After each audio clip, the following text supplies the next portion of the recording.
Hey, beautiful being. I'm Trini, and I'm sharing a few ways that you can let go of and heal from a karmic relationship. So, a karmic relationship is one of the most difficult things to let go of because there is such a strong bond there with a person that you know is not good for you. You feel it, yet you feel so drawn to them. And the attraction is so strong because it's something that has built up energetically over past lifetimes. So, I want to distinguish before I get into the ways to release this type of a relationship. I want to distinguish between a soulmate and a karmic partner. Okay. The two types of relationships are often confused. A lot of people get hung up on, oh, well, this person feels so familiar to me, so they must be a soulmate. Not necessarily. They're soulmate in that you have known them before in previous lifetimes. But the difference is that with a soulmate, yes, you have had many experiences with this person. And when you come into this lifetime together, you meet one another. You are energetically synced. You are ready to learn, love, and grow with one another. So by being with each other, you'll both benefit from that. In a karmic relationship, you have traveled with this person in previous lifetimes. You have had relationships with them, ups and downs. But when you meet in this lifetime, you are not energetically synced. You are not in a place where you can help each other. It's going to be a situation where universe has brought you together to learn a lesson, and then it's up to you to separate and keep going so that you can stay on your path and you don't have to keep repeating this karmic situation where you keep meeting this person and you come together and then you have to, separate, come together and then separate. So the difficulty with a karmic relationship is that you have this energy built up between the two of you, but it's so hard to let go. Okay, so that's what I'm going to help you with in this video. The first thing that I want to say is that when you are aware of a toxic situation with a relationship and you know that you need to let go of it, but it feels so addictive, you feel like drawn to it. A lot of times, it's easy to be hard on yourself and you can say, I should have let go of this person a long time ago. I know they're not right. I always have my suspicions about what their intentions really are, and I just feel like I shouldn't even be on this. Like, what is wrong with me? There's no need to judge yourself.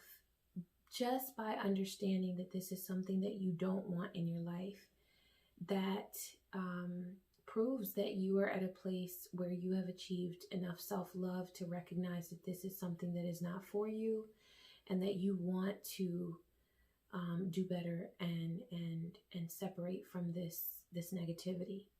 So that's a beautiful place to be in, because a lot of people will remain in a karmic relationship for an entire lifetime, and it never plays out like you would want a relationship to play out. It's always negative and toxic and draining. Listen, nothing will drain you like a karmic relationship, I'm telling you. So here are some ways to distance yourself from this type of a person, and not just distance yourself, but to learn from it and grow from it, to allow it to be a positive experience. So it's very important that if this is something that you really want to do, to let go of the karmic relationship, it's very important that you recognize the source of the attachment.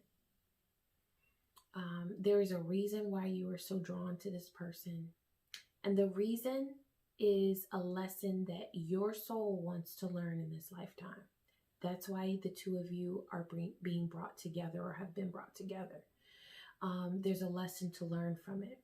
However, with a karmic relationship, if you don't distance yourself from that person once you have learned the lesson, it will continue to play out as just toxic and nasty. Okay. So by identifying the reason why you're attached to this person, the first thing that's going to do is disarm them. Because what happens is you kind of put the person on a pedestal and you are saying, like, oh my God, there's something about them. There's something about this person that it just draws me to them. Well, I guarantee you, you're not addicted to the person. It's that your soul is trying to get you to learn a lesson. And once you learn the lesson, you will be able to process it and move on along your merry way. But until then, you have to identify the reason. So some of the most common reasons why people stay in karmic relationships is because they feel a sense of familiarity with them. You might feel like you are so at home with this person. You could do whatever. It's like you just know them. Well, if it's karmic, the reason why you know them is because your souls have been intertwined for quite some time. There's an energetic bond between the two of you that you have built up over lifetimes. The other reason why you might feel a sense of familiarity with the person is because they take you back to an emotional state that you are used to from either childhood or from some other point in your life where it was dysfunctional, but it became your norm. It's almost like they take you to a toxic norm.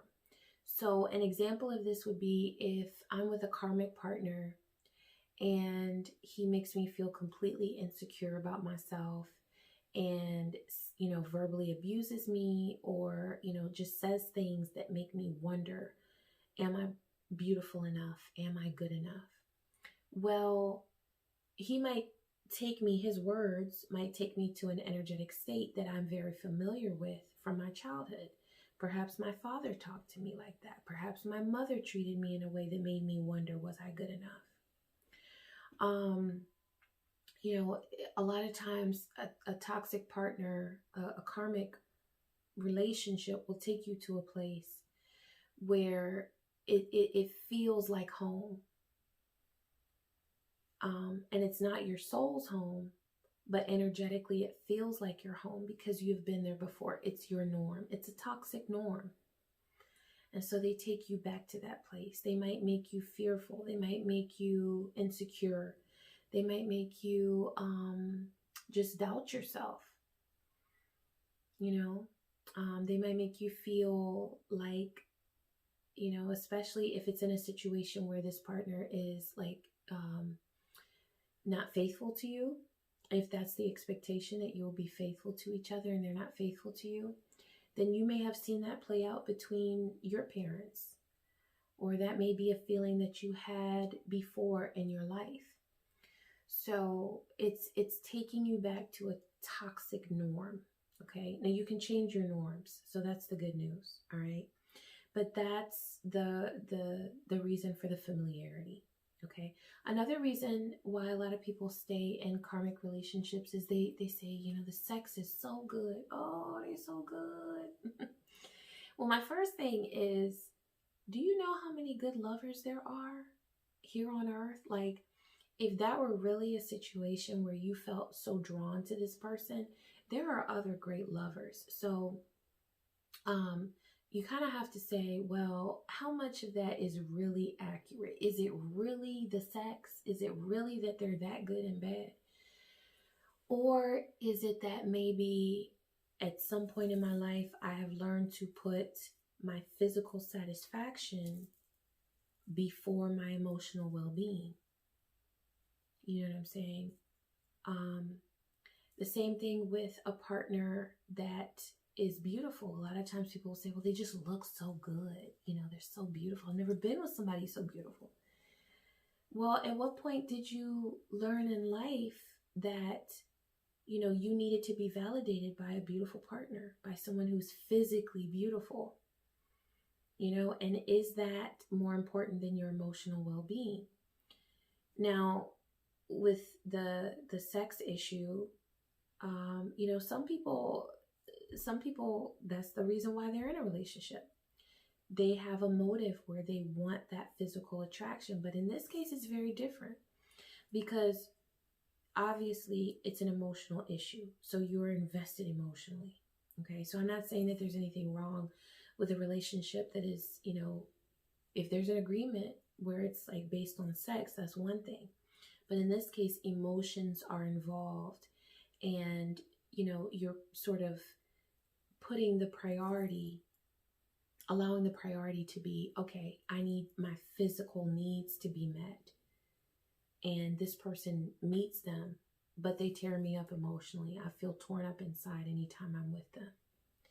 So, you know, that's something to think about. Also, sometimes people remain with a karmic partner because, you know, they're so into the money. They're like, oh, you know, they make good money. I like that. Well, that doesn't mean that a person's financial security should be placed above their ability to provide emotional stability. Okay?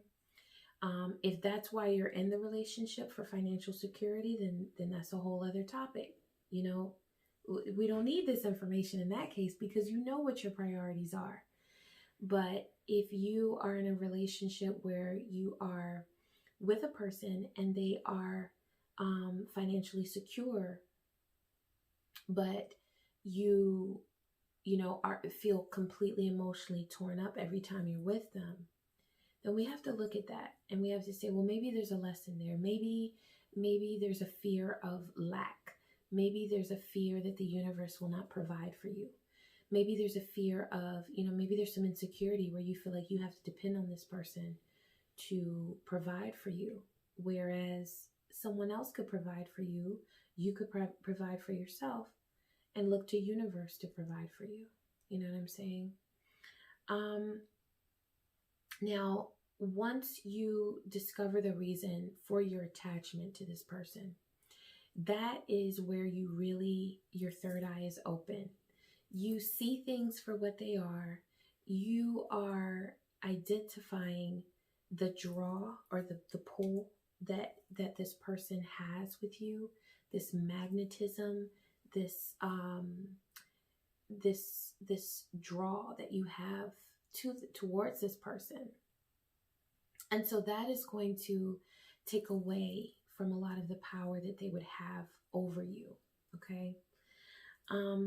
The next thing that you want to do is commit to being completely honest with yourself in every situation with this person. So if I have identified that I am attracted to this person because they feel like home to me, but yet it's toxic. Okay, it takes me back to a toxic place in my life. It takes me back to my daddy issues. It takes me back to my mommy issues or whatever, what have you. You know, third eye is open. You're seeing things for what they really are. And just understand that a lot of times can lead to anger. Because you're going to see so much. You're going to see so many things are going to be revealed to you, you know, in every text that you read, in every email that you read, in every conversation that you have. You're going to start to see bullshit. Whereas before you were just like, oh, that's nothing. Oh, that's nothing. No, now you have called a spade, and you're like, I know where the magnetism lies. I know what the lesson is. I've identified what I used to think was a superpower. Like I used to think that this person had such a superpower, like they were so great, so amazing. No, now I know what it is. You remind me of my dad. Now I know what it is. You remind me of, you know, everything I ever wanted when I was a little child, because I wanted financial security and I grew up in poverty or whatever it might be, you know? So at this point, you can feel a lot of anger because you're seeing things for what they really are. But the anger is a natural reaction. And it can honestly help you to set boundaries where you had none before. Or maybe before you didn't even see that there was a need to have boundaries. And now you're like, oh, okay, that right there pissed me off. That's not right. Boundary. And it's not like it happens overnight, but it will start to happen where you will start to feel so fed up because you're seeing things for what they really are. The next thing is to feel gratitude. And I know that like when you're in this situation, you're like, gratitude, but gratitude will serve two purposes in this situation. And that is number one, to help you to release anger. I'm not saying to forgive the person because I never talk about forgiveness. If you're able to do your healing and let go, you'll naturally forgive. It will happen naturally. There's too much pressure on people to forgive. You don't have to forgive a damn thing. You have to let go of it for your own sake, you know, because otherwise it'll eat you up. But this gratitude will help you to release the anger that you feel, because you'll be so grateful for the lesson and you'll say, okay, I have identified why I was so attached to this person. I've identified the hold that they had over me. And so now I'm just grateful for that. I'm grateful that I am learning about myself. I'm grateful that I understand what this need was that I had within myself. And now I'm ready to keep it moving and to be grateful to the universe for this opportunity to learn this about myself. I've learned a lesson. Okay. And then the other thing is that, and this isn't in any situation, gratitude opens up. It's like it opens up portals for you to receive blessings because it sends a signal to the universe that you're ready for more. Once you express gratitude for something, universe says, okay, she's done well. He's done well. Now we're ready to give her more. She has acknowledged the purpose of this whole situation. And so now she's ready for more, you know? And that is going to open you up to so many more blessings and to really allow this experience to resonate with you on a level where you're not fighting it anymore. You're not saying, well, damn, why did this person come into my life? Like, I didn't even need this, you know, or why can't they be just a little bit different? Because if they had this, this, and this, then we could do some things, you know what I'm saying? We could build together. We could have a life together. But you know, once you're grateful, you are opening up to so many amazing things and so many blessings, and you will be able to let this situation be a part of your past, be a part of your history, and then move on and open up to many more wonderful experiences. And at some point, you're going to be able to share this information with somebody else and say, well, you know what? I got over my relationship. I didn't think I would ever be able to get over this person. But now I'm here and I'm stronger. And I'm here to talk about it, you know? So, I hope that this has been helpful to you. I wish you peace, joy, and many blessings. Take care.